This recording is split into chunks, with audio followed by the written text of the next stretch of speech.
This dog was kidnapped and abandoned in a deserted house. So it may not have eaten for a number of days. Now it's up to the RSPCA to solve the mystery. So we're just going to have a look and see what we find. Inspectors find 5 horses on a remote property. This horse is starving to death. The owner is nowhere to be seen, but that won't stop the RSPCA. We're certainly going to prosecute them. And the RSPCA goes to amazing lengths to try and save a kitten hovering between life and death.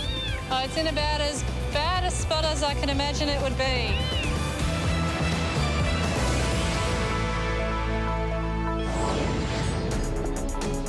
In New South Wales, Kylie Prowse has been called out to a property by fellow RSPCA Inspector Amanda Lantry.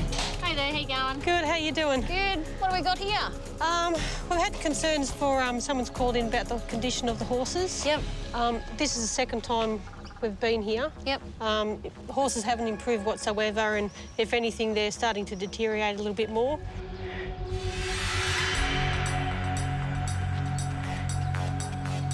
Geez, they're poor. They're very poor. How many horses have we got? We've got 5. Are the owners home today? No, these horses are leased on this property. I've spoken to the property owner. Yep. And he said that he hasn't sighted the owner for at least a week or 2 weeks. This young one here, a little filly, apparently she's meant to be over 12 months old.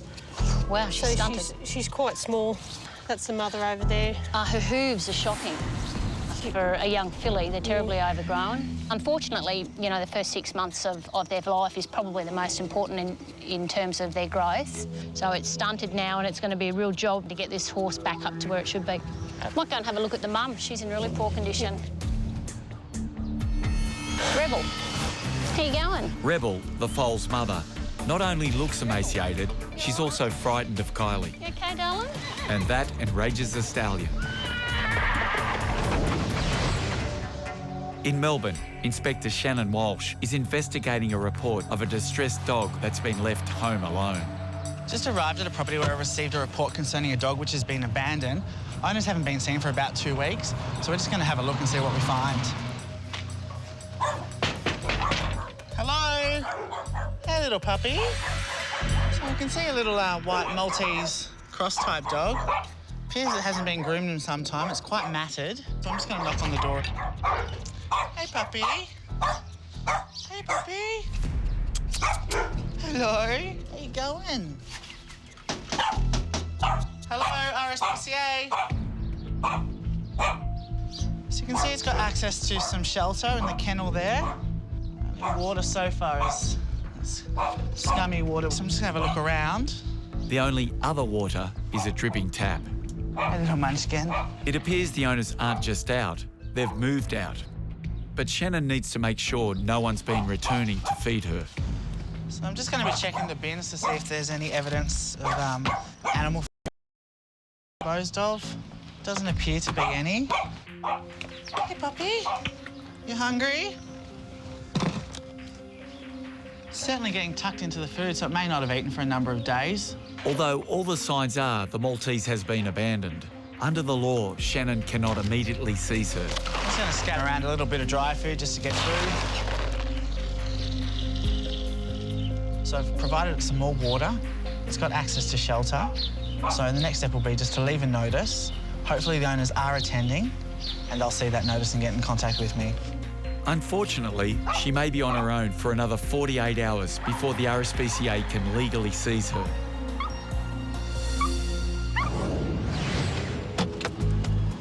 We've been called out to a kitten, we believe, that's stuck in some blackberry bushes. It's been stuck there for about 3 days now, and we're pretty concerned about it. They're being caught for so long, it probably hasn't got any access to food.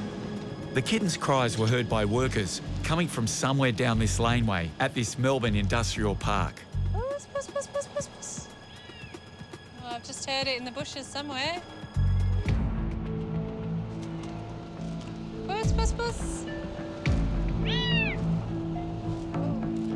Oh, it's in about as bad a spot as I can imagine it would be.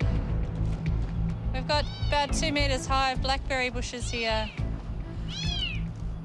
Where are you? Beneath the foliage are razor-sharp thorns. This could rip my arms apart. I can't see the kitten, I can clearly hear it. Puss, puss. Here, kitty, kit. For a wild cat, which is probably what it is, to be calling out for help, that means it's pretty stuck. Puss, puss, puss, puss. Oh, it sounds like he's getting a bit weaker. It's been very hot for the last couple of days. Today's really hot. It probably hasn't had any water or any food, so it's important we get in there and get it out. Just need to clear this area a bit. All right, I'm coming. All right.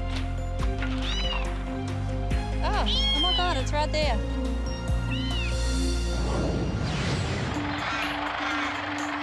It's been 2 days since Shannon left a notice at the house with the abandoned dog. I had an inspector come out yesterday and provide the dog with some food and water. Hello, little one. Hello. How are you? Hey, Spunky. Hello. The owner of the property has confirmed the tenants have left. Hello. So Shannon seizes the Maltese. Come on. Let's go. Come on. Let's go. Good dog. Well, the next step will be to get it back to the RSPCA and have him examined by a veterinarian and go from there. Hopefully we'll be able to track down the owner and find out what the go is. At the shelter, the Maltese is taken straight in to see Dilly the vet. This is a little girl which I seized out of the property. Owners haven't been there for a couple of weeks, allegedly, and... Okay. Do you know if she's had any food or water during the time? Yeah, we gave her food and water Yep. Yesterday and on our initial visit. Very nice teeth. She looks fairly young. 3 years at the most. Certainly in need of a groom. Definitely. We've got some fleas. Please. Well, she seems to be in quite good condition, except for obviously her hair coat, which definitely needs a groom and a bath. She has a few fleas, so we'll have to get some flea control on board as well. So we'll just scan her and see if she has a microchip. If she does have a chip, Shannon may be able to track down the owners and find out why they abandoned her. Oh, she seems to have a microchip. Oh, a little enthusiasm for Ruby's naming day, please. Naming day. One big day, packed full of surprises. Tuesday. Can we really trust Tony Abbott with our trillion-dollar economy? During the global financial crisis, he opposed the stimulus that kept us out of recession. He didn't even know New Zealand was in recession. His old boss, John Hewson, said he has no interest in economics and no feeling for it. He is innumerate. And when Peter Costello was asked whether he endorsed Abbott, he said... Not on economic matters, but, Tony... Don't rest Tony Abbott. He'll take us backwards. Authorised Denmark, now P Canberra.